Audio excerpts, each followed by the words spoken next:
বদলে যাচ্ছে ঘরোয়া ফুটবল। ১লা জুন থেকে ঘরোয়া ফুটবলের দল-বদল শুরু হয়েছে, যা শেষ হওয়ার কথা ১৪ আগস্ট।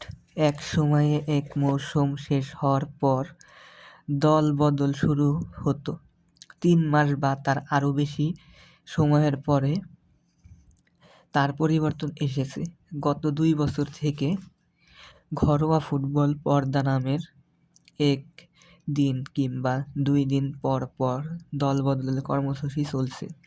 এমন নতুনত্ব আসার পরও ক্লাবগুলো বিরক্ত নয়, কারণ তারা তো প্রায় ৯০ দিন নতুন করে ঘর সাজানোর সুযোগ পাচ্ছে।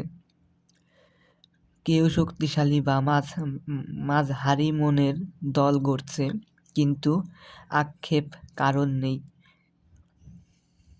বাফুফের সহসভাপতি থাকা অবস্থায় ইমরুল হাসান পেশাদার লীগ ম্যানেজমেন্ট কমিটির চেয়ারম্যান হিসেবে দায়িত্ব পান।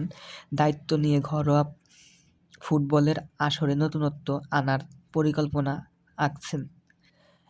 এখন তো সিনিয়র সহসভাপতি, গুরুত্বপূর্ণ দায়িত্বে।